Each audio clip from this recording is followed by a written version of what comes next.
Avaya has changed my life. Avaya has made me the woman I am today. Avaya is my home. Avaya is personal freedom. Avaya is the reason my life continuously improves. Let everyone in your life know about Avaya. Everyone needs to know about this amazing company. Thank you, Avaya, for appearing in my inbox. What Ike Allen and Andy Anderson have created at Avaya is what the world needs.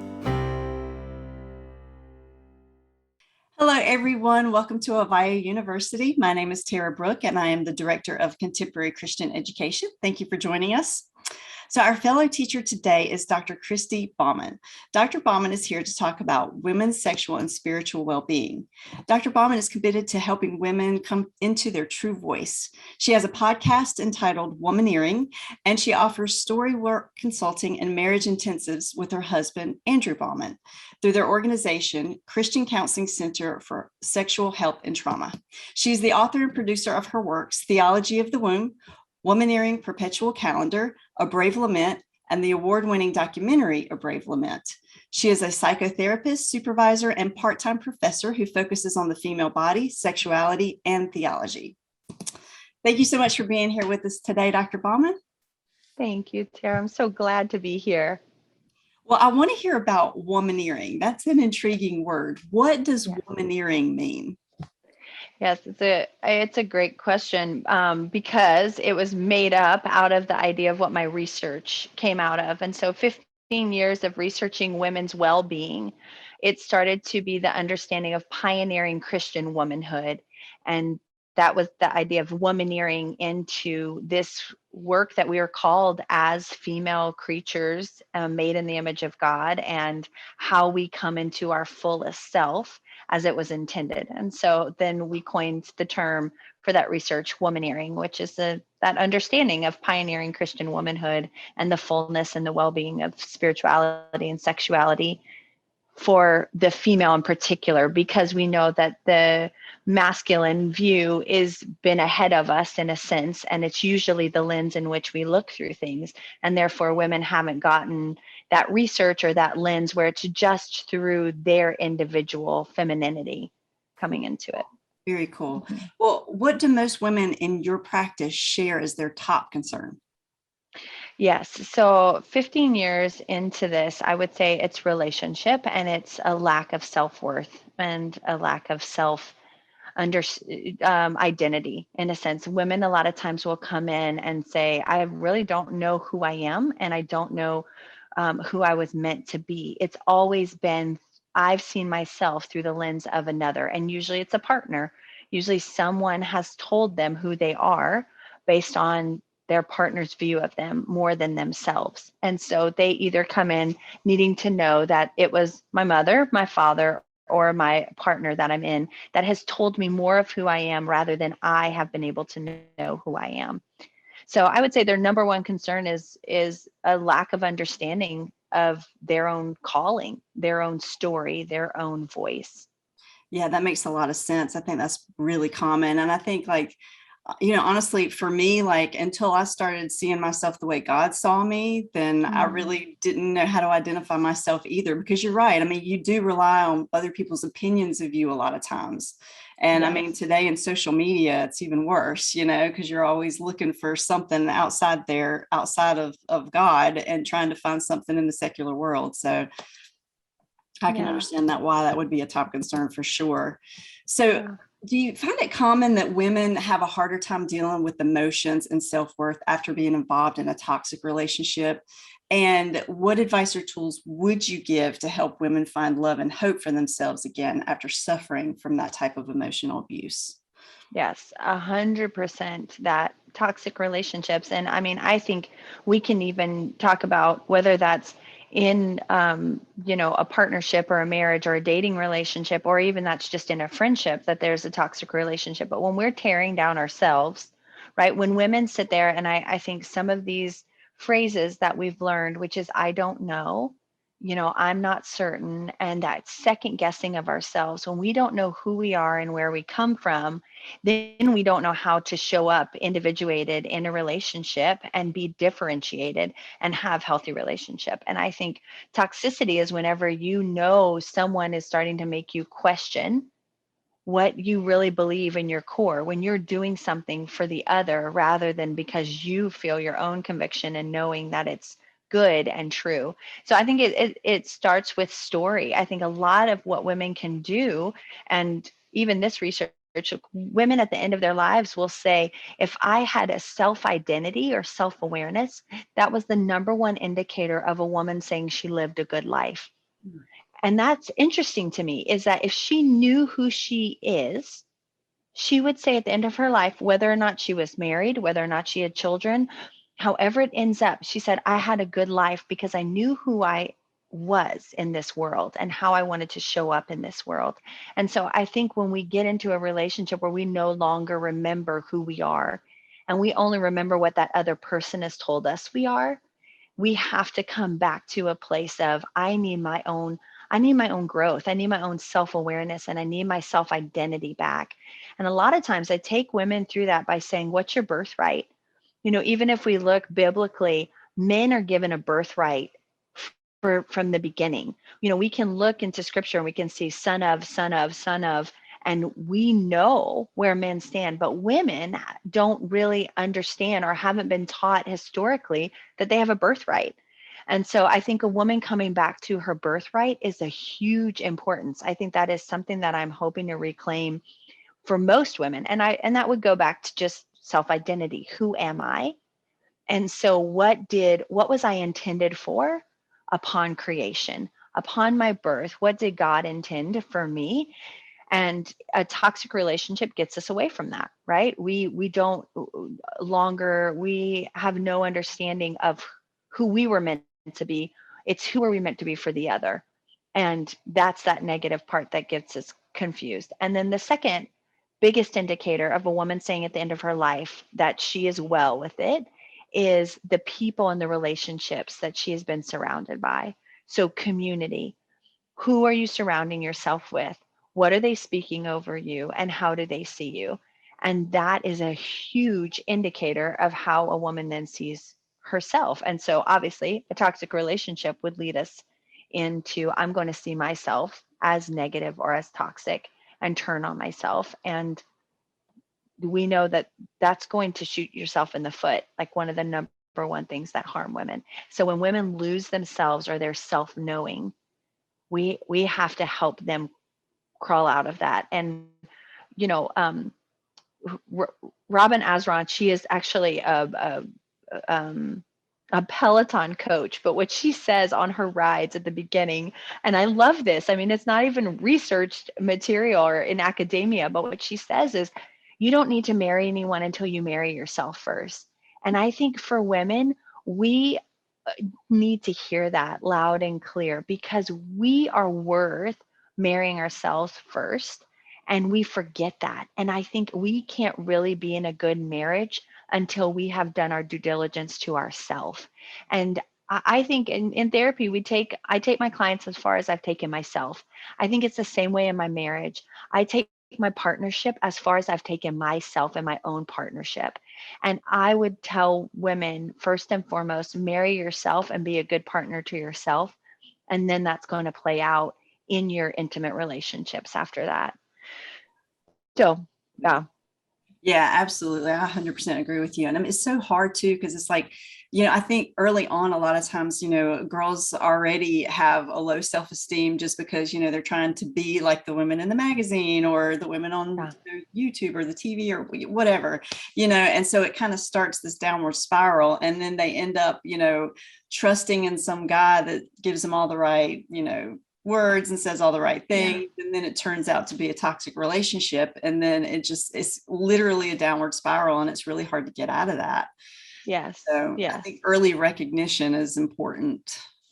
Yeah, and I do think like we have to name that objectifying societies, and like New Zealand has one of the longest standing researches around women's health, and women lose 7 to 10 years of their life living in an objectifying society. So if you look at our media and you can see that you look at a woman and she's airbrushed and she looks different, the first thing that happens in your mind is you turn on yourself.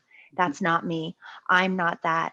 I'm not good enough. And so we're suppressing our own immune systems because of what we're taking in the media, that we're objects and not divine creatures. And so when we forget that we're made in the image of God and that divinity and is at our core, and we lean over to the side that would say, our society would say, we're objects. And sadly, men and in their sexuality, they lean towards the objectification of women. And that's what sexual addiction does. And that's what pornography does. And so we see this filter that we have an internalized sexism in ourselves. And then we're putting ourselves up to those standards instead of being like, I'm made in the image of God. I am the divine. My wholeness, my spirituality, my sexuality, when I stand in myself, it can bring my partner into the Holy of Holies, into the depth of goodness with God. But our minds have been skewed because we've lived and bought into objects and objectification, and that we are not that sacred being that God says we are. And so we have research saying we're taking off, almost a decade of women's lives, physical lives, because we're suppressing our own immune systems by the sexism and the internalized sexism that we're encountering in our culture. Wow. I mean, that's a wake up call right there, Oh, it's painful. It's so painful. Golly, I know. You just wish that people would put down the Facebook and the social media and pick up a Bible, Yes. the devotional, and read some scripture and see what the truth is instead of all the lies that you see on social media. Yes. And I also think that, that's part of the addictive culture that we have to talk about, is that, whether someone's swiping on a dating app on Bumble or Hinge or whatever, and they're just swiping back and forth, we were losing the humanity of people. Yeah. Right. And so we are stepping into an addiction of, I'm bored. And so I am going to just look at another person's page, look at another person's picture, compare myself to them. Again, we're going back to an objectifying culture, and we're getting further away. And we have to answer why. Why won't I face the grief that I feel alone right now, that I have longing in myself? Like, we need to just stop and be with that grief and be with ourselves rather than the numbing out, because then we're perpetuating the same thing that's harming us. Yeah, that's so true. You put that so well. So what is your research and experience prove to be most beneficial for women?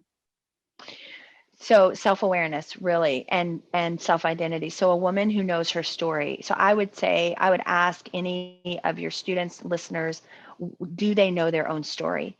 Do they know, and particularly in my research with women's health, I go through these questions. Tell me your story of when you were born. How is it told? How's that story been passed down? Do you believe your parents were in love when when conception happened? So we start a year before my client or a woman's birth. And then we start with, tell me the story of your birth. Tell me the story of the first time you menstruated. So her period, because that will tell me the story of how you create and how you come to create. And the life, death, life cycle is one that is embodied in the female body that we aren't taught in our society how to engage. And so a woman every month through her period knows the understanding of life, death, and life. So the cycle it takes to create. And I ask women, what are you creating? And that does not mean just a baby. That means a job, a business, a book, a degree. What are you creating? A relationship. What is it that you're bringing to this world? And how are you holding on to the fact that your body knows? So coming back to their bodies is what I would say is the number one thing that women need in their spiritual or sexual health, in their overall well-being, is coming back to their bodies. Our bodies keep score. We know that. And our bodies are telling a story. So if you know your story, then you know where you come from. Then you know how you show up in this world. And then you know why you're acting a certain way. Excuse me, why you're acting a certain way in relationship. why you are drawn to the toxic man, Right. what you are getting from him that you maybe didn't get from your father or you didn't get from your mother, or where was delight missing in your childhood story. And so if we know our stories, then we know why we gravitate towards certain people and certain relationships and certain intimacy styles. So I would say that's my first number one is, do you know your story? And just start writing it. Like, I don't even think you need help in that. It's just, can you just give me a timeline of your story? And will you look for patterns of how you as an individual create and come to this world? And I think women were co-creators from the very beginning. Yeah. God, that's a great perspective of looking at things. I need to write down my story. Go. Well, in your book, Theology of the Womb, Knowing God Through Yes. the Body of a Woman, and I think that's probably what you're talking about here. And also your Yes. book, A Brave Lament. What Yes. is women found most powerful about each one of those? Well, I would say the fact that grief is something they didn't want to be associated with, and they have to be associated with. Why, like if we look at women's stories, their stories are in birthing life and birthing death. And so even the women at the tomb who prepared Jesus's body for the tomb, like it was women who did that work. And there's something of us knowing that innately when we're born, our birthright is that we know how to create life and we know actually how to create death. And that may sound really intense. And yet if we know our Savior, that's a beautiful invitation to co-create life and death. And we do that in our relationships with our partners. And we hate the part when we have to bring in grief. So for me to say to my husband, hold the grief that my body knows, and it requires him to know the holiness of God, the fullness of the cycle, even in sexuality, even in spirituality. But it's my job to require that from my partner for him to have the fullness. And so that's just one example of, I think, how women, we revert from what is truly innately in us, because grief, a brave lamenting, is not seen as brave. It's seen as weakness. And yet our tears are really holy, and they're brave invitations into what is most true in this world, and are bleeding. And that's what I would say Theology of the Womb and Brave Lament show women have been most impacted, is that they bleed and they weep. And they do that naturally. But they've come to not see that as their superpowers, and they've come to not trust those two elements of their bodies that God gave them. And yet those are the biggest, I would say, tools to our wholeness, to knowing how we want to engage in this life. Yeah. And I mean, not to mention the catharsis of the weeping, I mean, Yes. that's huge for me. I know. And I mean, that's sometimes, honestly, when you get that emotional and raw with God, that's when you hear from him the most. Yes. Yes. And again, when we even talk about research, we have 3 types of tears, right? And the cathartic, like weeping tears, are actually secreting hormones that are toxic if they stay in our body. Yeah. So I love that God created our bodies, even in our tears, to be healing us. Yeah. And yeah, so to me, I think there's something of, we need to turn around the narrative that we've been taught that is actually the things that bring the fullness of life. Yeah. Well, so where did your passion come from that led you into this career? Oh, I love that. I mean, probably my own story, right? I grew up and I have been in a Christian education from kindergarten to my PhD. And so I have been literally in a Christian environment of academia my whole life.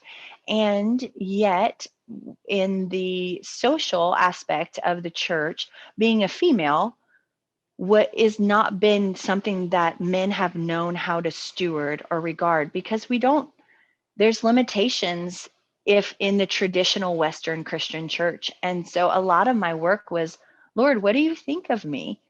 Really, like when I look at the Bible, where is the story you want me to know? What do you want to teach me in my feminine self? And I had to start to see God as something other than just male, And I had to have God be bigger. I needed God to be mother when I became mother. And I needed to understand this. And so it was in my own desire to know God that when I knew myself, I was finding out who my creator was and what he said of me. And I needed to know that I was made in God's image. And so my femininity was made in God's image. So then it led me on the path of what's my healthiest feminine self. Um, so I would say that's how it started. Also, this is pretty known in the documentary and in my book, A Brave Lament, with grief.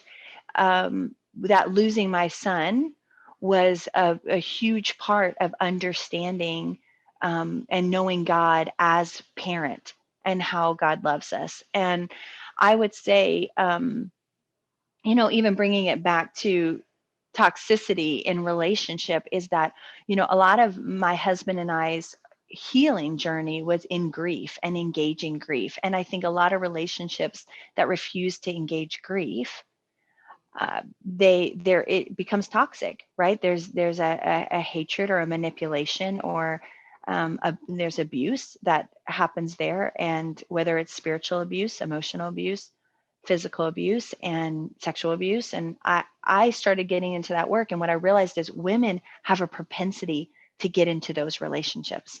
Mm-hmm. And they have a propensity. They are in some ways, a lot of women are a lot of us are naturally magnets for abusive relationships. And I think because the teaching has been skewed, it's been with a male patriarchal lens. And therefore, the female doesn't know her place in the church. She doesn't know her place in relationship. And she ends up, and sometimes being dominated by a bad man. Um, whether that leader is a leader in the church or that's a leader in her home, however that plays out. And so I think it was really important for me. And luckily, I'm in a relationship with a man who pursues that information and works. He's another therapist who we work with couples that are toxic, Christian couples that have abusive patterns. And a lot of times, like, there's a lot of needing to leave. There's a lot of death that needs to happen in relationships so that there can be healing. And I think we don't want to talk about that in the church. And yet I've come to where I'm like, Lord, you keep asking me to talk about things that the church doesn't want to talk about. And I think my voice matters and it belongs at the table. And something about that pursual. And I found the Lord to say, like, yes, that's true. That brought me into this work. And I would say the number one thing I would ask women to do is use their voice. I mean, if that is my goal in life, Tara, is that I am going to invite women to use their voice and use it knowing their story and from their integrated bodies. And when they do that, they will not stay in toxic relationships. They will either call them out or they will leave. And so a woman's voice is my number one goal in this world, because I think the silenced woman's voice is our greatest deficit right now. Well, you are definitely using your voice to make some big changes and some really great things happening in the world. So we appreciate that. Yes. It's been an absolute pleasure talking with you today. Oh, thank you. So, Thank well, you. listen, I do want to remind all of our viewers that below the video, there's a couple of links that's going to take you to a free gift and a special offer that Dr. Bauman has for you. So you want to share with our viewers what those are? Yes, for sure. So A Brave Lament can be found by that first link, and it's our documentary, and you can view it for free. And then you can also send it to anybody who you know is working through or trying to understand grief and what it means to honor and be honorable in our lament in this world. And so that's one to touch for grief. The other is I'm offering the video course for Theology of the Womb, which is 12 videos that are 10 to 15 minutes, and it's taking women through what I was talking about earlier, those stories. How is it that we know our own story and bring our voice into this world? And so that video course is going to be available for viewers and part of this time. Awesome. Awesome. Thank you so much. Yes. So before we wrap up, you got any final words of wisdom you want to share? I think I just want to circle back to whenever you as a woman find yourself not speaking, and I say speaking from your toes, but when you are just not able to speak out of your fullest self, come back to her. And I would leave you with, I would hope you would marry yourself before you would marry anyone else, and that you would bring your full voice to this world, because we need it. Each of us need each other. Absolutely love that. Thank you so much. Yeah. And thank Okay. you everybody for joining us today, and we will see you again next time. Avaya has changed my life. Avaya has made me the woman I am today. Avaya is my home. Avaya is personal freedom. Avaya is the reason my life continuously improves. Let everyone in your life know about Avaya. Everyone needs to know about this amazing company. Thank you, Avaya, for appearing in my inbox. What Ike Allen and Andy Anderson have created at Avaya is what the world needs.